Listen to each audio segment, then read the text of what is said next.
Olá, meu nome é Renata e o tema sugerido para o nosso grupo foi ferramentas de ensino à distância.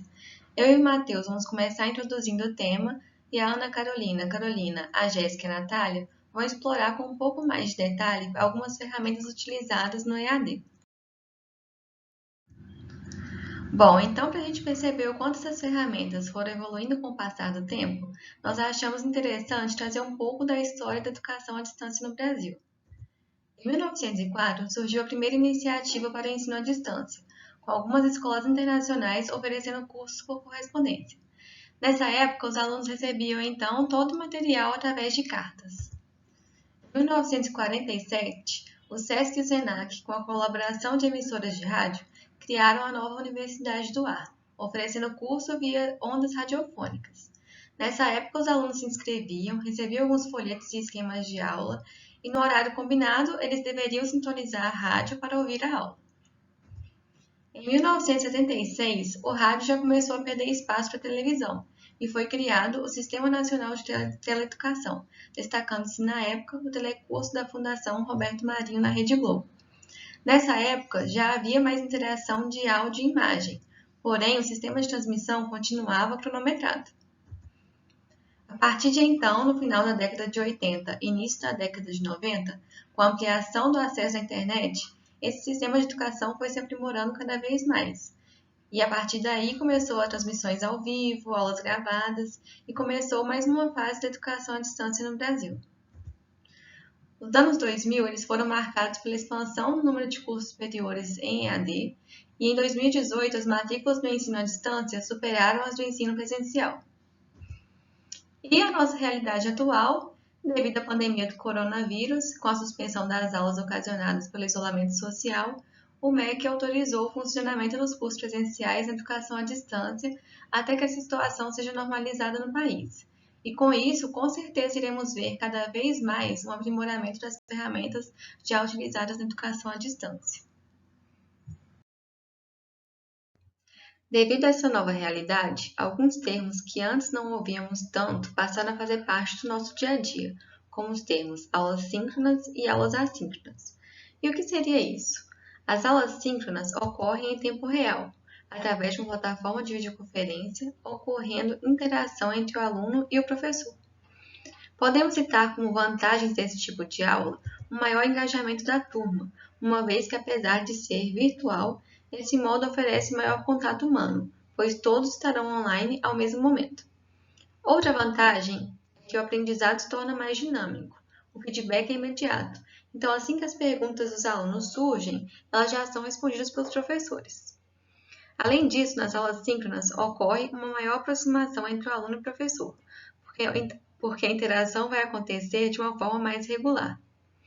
Entretanto, as aulas síncronas também têm algumas desvantagens, como a falta de flexibilidade de horário, a dificuldade de dar um feedback individual e a possibilidade de dificuldades técnicas, tanto por parte do professor quanto do aluno, que podem atrapalhar ou até mesmo impossibilitar a aula. Já nas aulas assíncronas, ocorre a diferença entre o tempo em que o conteúdo é postado e quando os alunos o recebem, e por isso, eles passam a poder decidir quando é melhor estudar. Por isso, um dos maiores benefícios das aulas assíncronas é a flexibilidade. Já entre as desvantagens, temos o quesito do isolamento social, uma vez que o professor e os alunos não têm contato por vídeo ou ligação um com o outro, e a questão da falta de acesso ao professor, já que as perguntas demoram mais tempo para serem respondidas e o feedback é também mais lento. E quais ferramentas nós temos hoje para as aulas síncronas e assíncronas? Como ferramentas assíncronas, nós temos os fóruns, os blogs, e-mails, podcasts. E como ferramentas síncronas, nós podemos citar os chats, as videoconferências e os aplicativos de mensagens. Algumas vezes, uma ferramenta síncrona pode se tornar assíncrona também. Por exemplo, quando uma aula é feita por videoconferência gravada para que em um outro momento possa ser acessada de forma assíncrona pelo aluno. Todas essas ferramentas citadas podem estar reunidas em um único ambiente chamado Ambiente Virtual de Aprendizagem, ou AVA. O AVA é um sistema, uma plataforma que proporciona o desenvolvimento e distribuição de conteúdos, também chamado de sala de aula online. Nesse ambiente, o professor é mediador do conhecimento e, através de ferramentas, ele permite a interação entre professores, tutores, alunos e monitores. Como exemplo de ambientes virtuais, nós temos o Google Classroom, o Moodle, o Roda e o Blackboard. E o Matheus vai falar um pouquinho sobre cada um deles agora. Ambientes virtuais de aprendizagem. Em 2014, a empresa de tecnologia Google desenvolveu o Google Classroom, uma ferramenta para educação bem mais simples e que atende satisfatoriamente à rotina do docente. A proposta do software é permitir que professores usufruam de recursos tecnológicos de qualidade e gratuito, para maior e melhor interação com os alunos. Diferente dos ambientes virtuais de aprendizagem, o Google Classroom é bem menos complexo por não possuir gestão administrativa de atividade educacional. Sendo assim, o software direciona o seu foco exclusivamente nas interações que acontecem entre os professores e os alunos. Dentro das suas funcionalidades, o Google Classroom permite a criação de turmas, o compartilhamento de documentos, a disponibilização de atividades, a criação de feedbacks, gestão de notas, criação de avisos e gestão de fóruns de discussões. O que mais se destaca nesse software é a facilidade com que o professor consegue estruturar suas aulas, compartilhando textos, áudios, vídeos e links, de forma bem mais simples e intuitiva, sem a necessidade de treinamentos ou capacitações.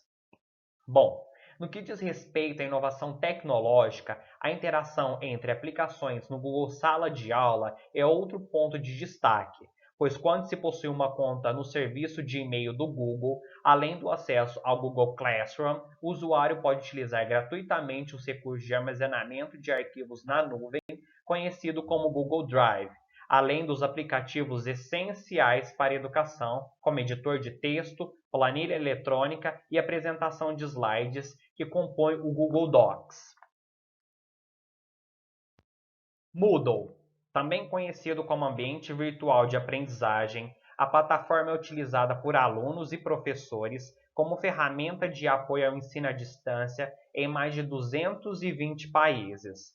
No Brasil, a solução já foi adotada por universidades como a USP, a Federal da Bahia e a Universidade de Brasília para unificar o acesso aos sistemas e serviços das instituições. Vale ressaltar que no Brasil o Moodle é usado não somente por universidades públicas e privadas, mas também em escolas de idiomas e centros de treinamento corporativo. O Moodle foi criado em 2001 e é um sistema de administração de atividades educacionais destinado às comunidades online em ambientes virtuais voltados para a aprendizagem colaborativa, permitindo que estudantes e professores integrem-se de forma simplificada, seja estudando ou até mesmo lecionando.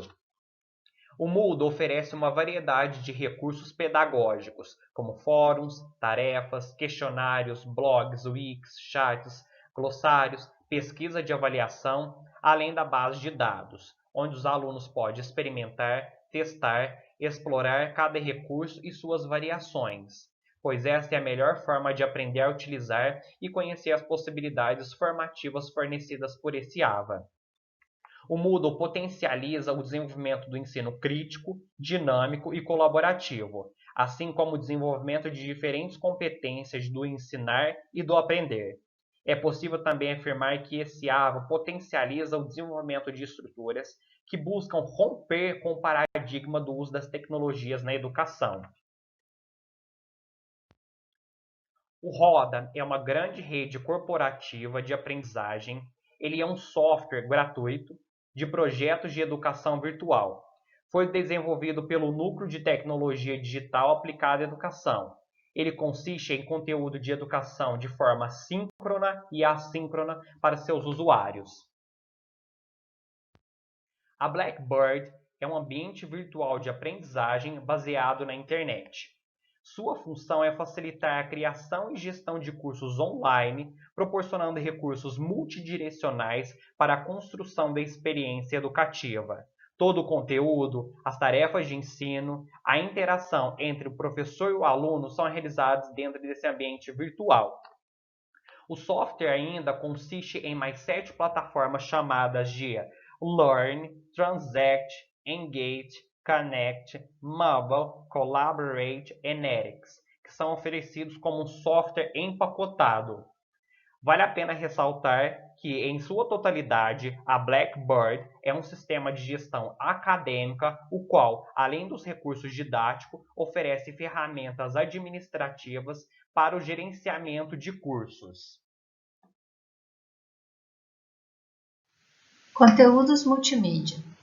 Cada estudante tem o seu método favorito de aprendizagem: texto, infográfico, vídeo, áudio ou jogos. Enquanto alguns estudantes absorvem melhor o conteúdo em uma leitura, outros aprendem melhor por meio de videoaulas ou áudios. Pensando nisso, as ferramentas multimídia EAD conseguem atender às diferentes necessidades dos alunos, oferecendo uma diversidade de técnicas de educação, como o mapa mental ou mapa conceitual, que é um diagrama ou ferramenta gráfica que representa visualmente as relações entre ideias. Na maior parte das vezes, os conceitos são retratados como círculos ou caixas, unidos por linhas ou setas que contêm palavras para demonstrar como as ideias se conectam.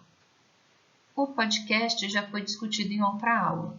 Ele é uma narração em áudio e tem a vantagem de poder ser ouvido enquanto o aluno realiza alguma outra atividade. O infográfico é uma coleção de imagens, gráficos e o mínimo de texto que fornece uma visão geral e fácil de entender a respeito de um assunto. São usados recursos visuais para comunicar informações de maneira rápida e clara e que ajudam a entender e lembrar o conteúdo.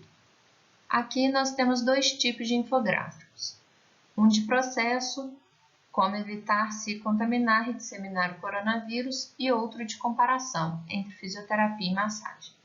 Os infográficos podem ser úteis quando você precisa fornecer uma visão geral e rápida de um assunto, explicar um processo, exibir resultados ou dados de pesquisa, resumir um conteúdo, comparar e contrastar dados ou ainda aumentar a conscientização sobre um tema.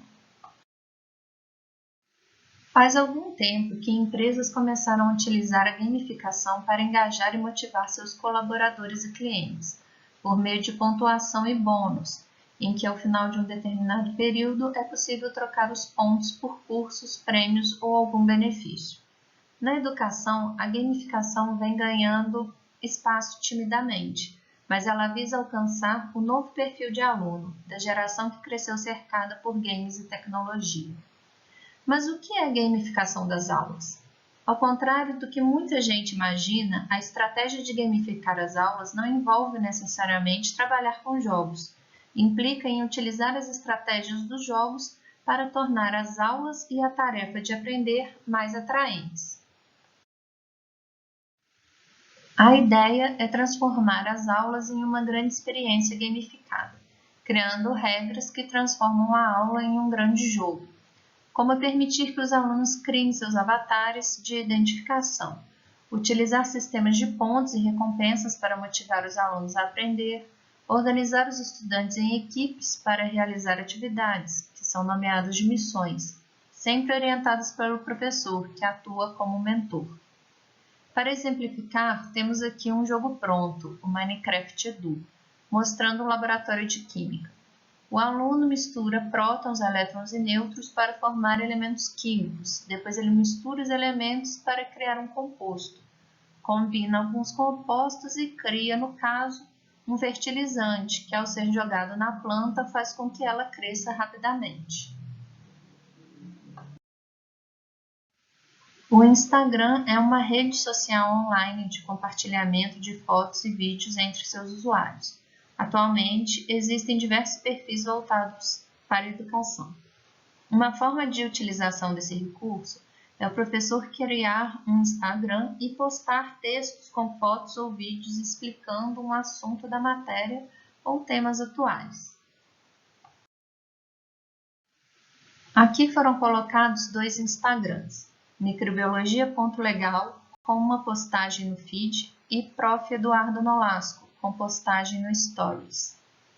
É preciso levar em conta as políticas de uso da rede social para a conta não ser denunciada e retirada.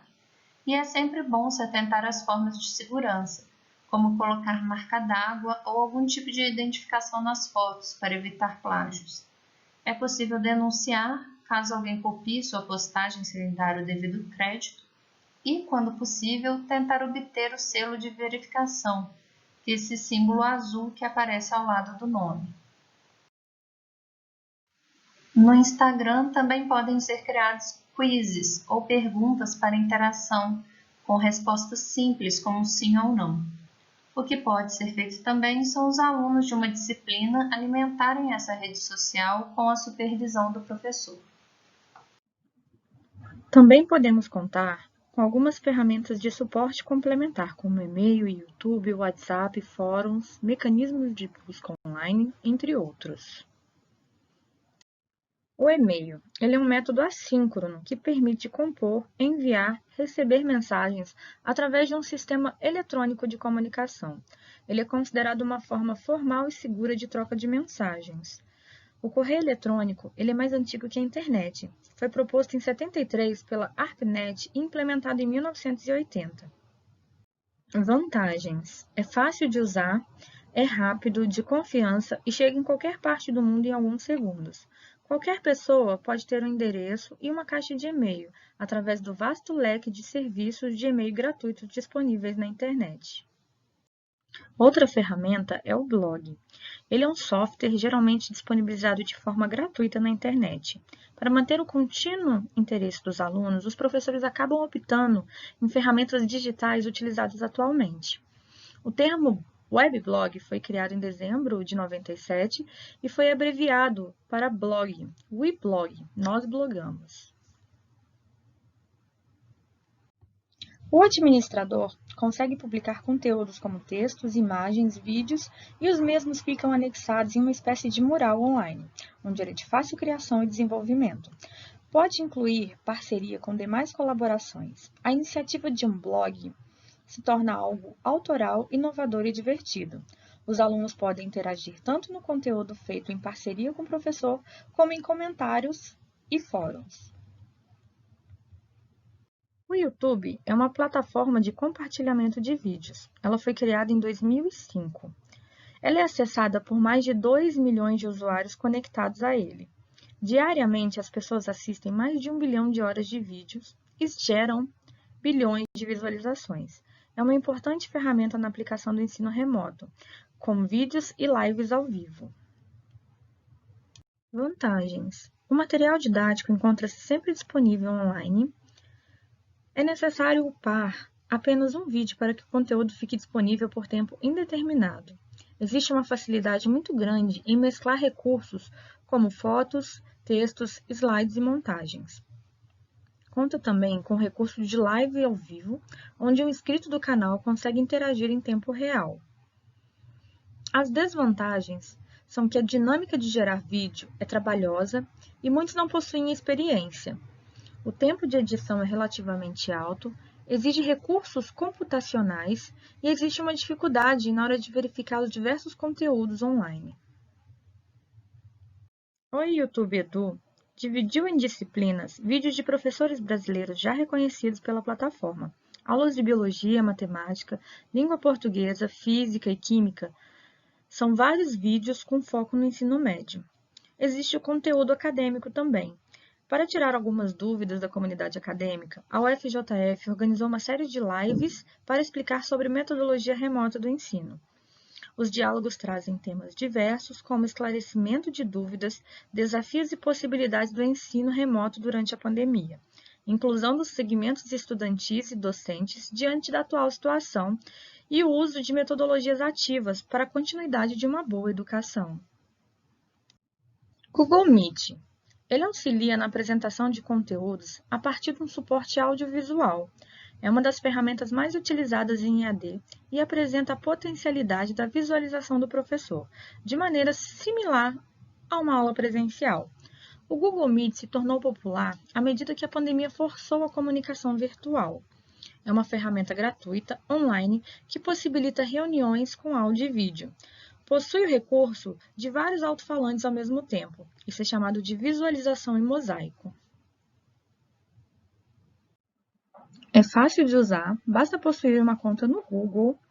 Possui um bate-papo dentro da interface gráfica. Isso facilita caso o participante não queira utilizar a câmera nem o microfone e para tirar dúvidas por escrito. Basta o administrador autorizar o acesso aos convidados ou disponibilizar um link antes da reunião.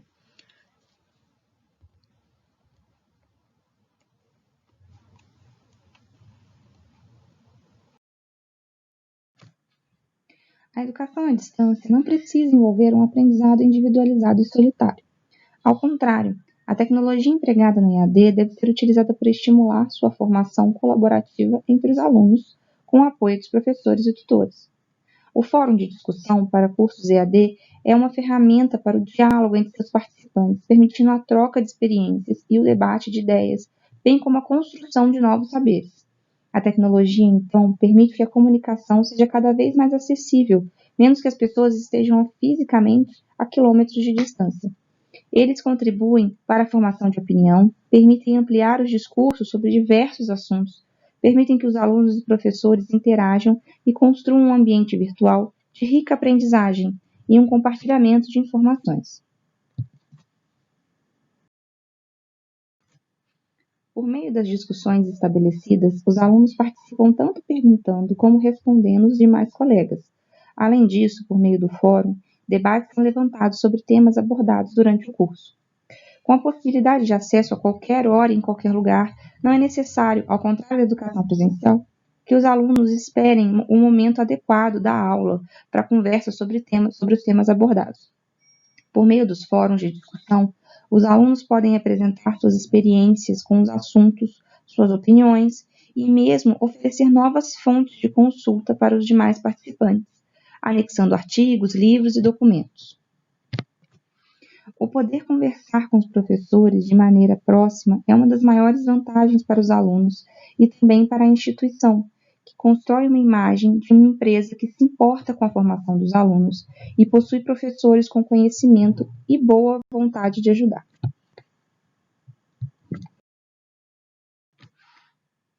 O chat, ou sala de aula virtual, permite uma conversa em tempo real entre os participantes.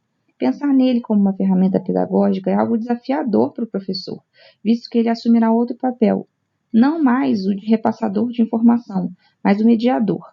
Ele deixa de ser um centro do saber e estará interagindo com os participantes por meio de novas tecnologias.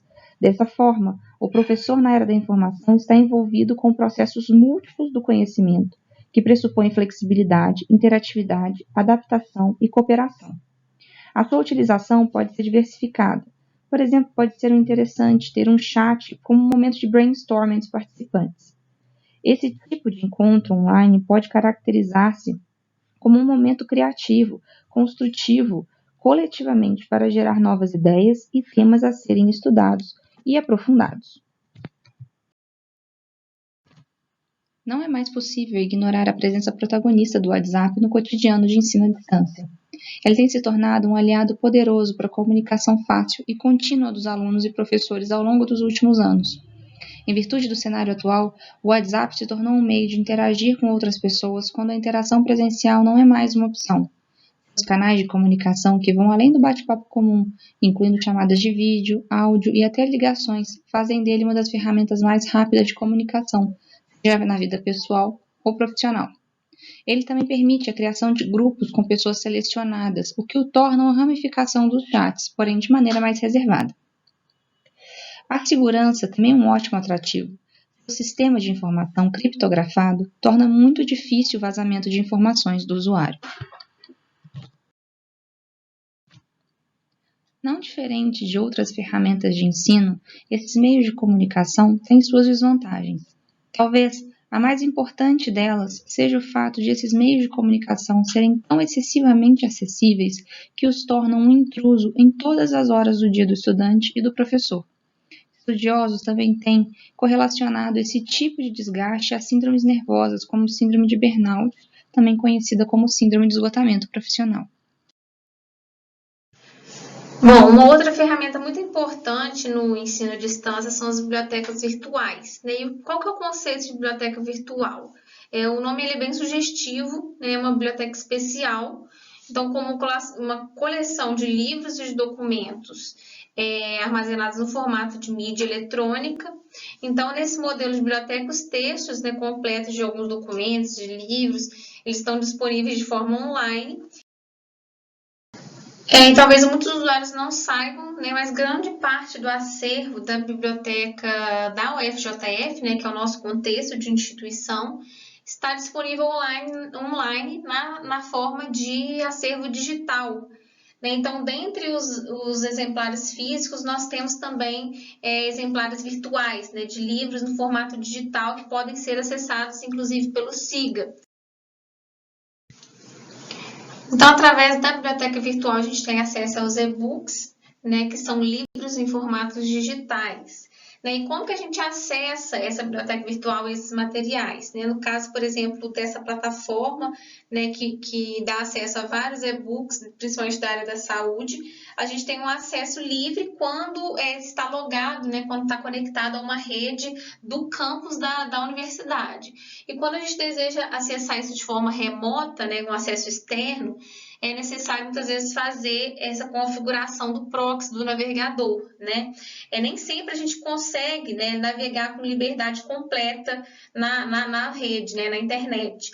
Então, algumas universidades, algumas empresas, o acesso ele costuma ser restrito.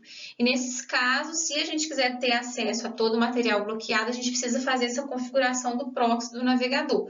E lá no site da universidade, eles têm todo um tutorial para a gente fazer essa configuração.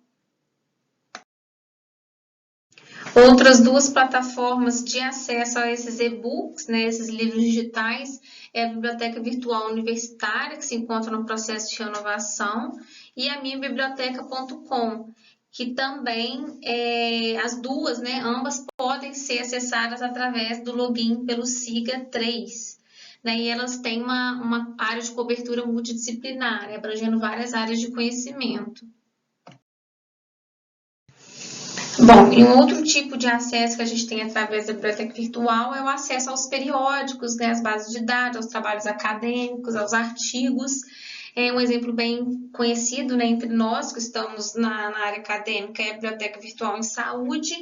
Ela possui um acesso aberto, né, e ela contém uma coleção de fontes de informações das bases de dados produzidas pela própria rede da BVS, as bases de dados do Lilacs e do Medline.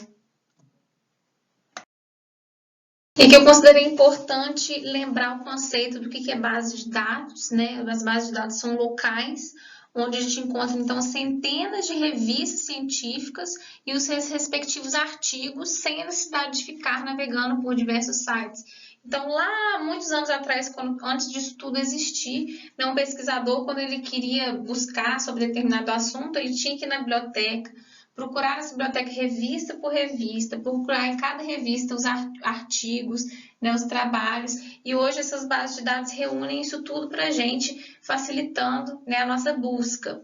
Então, duas bases de dados bastante conhecidas é a Medline, né, que é o sistema online de busca e análise de literatura médica, é o principal componente, a principal base de dados do portal da PubMed, que também é bastante conhecido por nós, né, que estamos acostumados a escrever tese, dissertação. A PubMed é um recurso gratuito que foi desenvolvido é gerenciado e desenvolvido, né, pelo Centro Nacional de Informação Biotecnológica da Livraria Nacional de Medicina dos Estados Unidos. E ela oferece, essa plataforma, esse recurso oferece um acesso, então, aos recursos relacionados a essa plataforma do Medline. E hoje esse PubMed ele contém mais de 5 milhões de registros de textos completos, então abrangendo vários séculos de pesquisas biomédicas e de ciência da vida. E o Lilacs também é bastante conhecido, a gente tem acesso a essa plataforma, essa base de dados, né, através da BVS, que eu citei anteriormente, e o Lilacs é uma base de dados de literatura latino-americana e do Caribe em ciências da saúde. O portal de periódicos da CAPES, né, que também é um uma biblioteca virtual que reúne, né, um acervo de vários periódicos, ele é um serviço que está disponível aos membros da chamada comunidade acadêmica federada. Né? Isso significa, então, que para a gente ter o acesso ao conteúdo, é preciso a gente fazer uma autenticação. Né? Essa autenticação ela é feita lá no portal da CAPES. Quando a gente entra no portal, a gente seleciona a nossa universidade, e nessa seleção a gente entra através do nosso login e senha do SIGA, e assim a gente consegue ter o acesso a esse periódico quando a gente tenta acessar de forma externa, de forma remota. Quando a gente está logado a uma rede do próprio campus, a gente já tem esse acesso livre. Uma outra base também, uma outra plataforma bastante conhecida é a Cielo, né, que também é um portal de revistas brasileiras que organiza e publica textos completos de periódicos, com acesso aberto. O uso dessas ferramentas apresenta diferentes aplicabilidades dependendo do perfil dos alunos e da turma, se são alunos de ensino fundamental, ensino médio, graduação ou pós-graduação. E além das ferramentas aqui apresentadas, existem outras infinidades de ferramentas disponíveis para o ensino à distância. Muitas dessas ferramentas podem vir se tornar tendências mesmo após a pandemia, em conjunto e em parceria com as aulas presenciais. E alguns desafios que a gente enxerga, que a gente encara nesse novo cenário, é aprender a usar essas ferramentas, os seus recursos, adaptação tanto por parte dos alunos como dos professores a essa nova realidade e lidar com o volume e a rapidez de informações proporcionadas por essa nova forma de aprendizagem.